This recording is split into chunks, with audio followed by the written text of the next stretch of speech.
TikTokda daha çox Arzum 9999 ləqəbi ilə tanınan İlduzə Hacıyevanın səhət istəyişi. Bu barədə Unikal Azad TikTokerin vəkili Hikmət Əliyev məlumat verib. Vəkilin sözlərinə görə ona müntəzəm olaraq həkim nəzarəti lazımdır. Vəkil onu da bildirib ki, 1-ci instansiya məhkəməsinin hökmündən apellyasiya şikayəti veriləcək. Bəs onun biri autizmdən əziyyət çəkən 4 övladının aqibəti necə olacaq?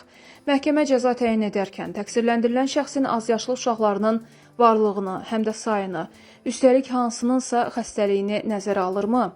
Əlbəttə, şəxsin himayəsində azyaşlı uşaqlarının olması məhkəmədə nəzərə alınan hallardandır. Bunu Yeni Sabah Aza danışan vəkil Ramil Süleymanov bildirib. O, dərhal əmma səsləndirib. Ancaq bu uşaqların sayına görə cəzanın avtomatik azalacağı və ya dəyişəcəyi anlamına gəlmir.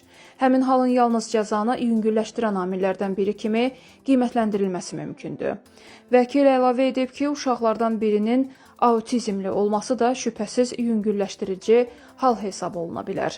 Lakin nəzərə alınmalıdır ki, həmin uşaqlar Azərbaycan dövlətinin himayəsində deyillər, onların Azərbaycanla hüquqi bağlılığı yoxdur və hamısı xarici ölkə vətəndaşlarıdır.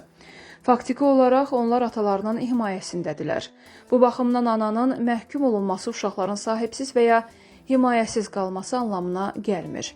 Onların hüquqi statusu və təminatı vətəndaşı olduqları ölkənin qanunvericiliyi ilə tənzimlənir. Ramil Süleymanovun sözlərinə görə valideynin həbs olunması onun övladlarını görmək hüququnun avtomatik əlindən alınması mənası vermir. Yalnız törədilən cinayətin xarakteri qanunvericilik baxımından xüsusilə ağır hesab olunduqda, uşaqların mənafeyinə və təhlükəsizliyinə birbaşa təhdid yaratdıqda, məhkəmə valideyn hüquqları ilə bağlı əlavə məhdudiyyətlərin tətbiqini də nəzərdən keçirə bilər.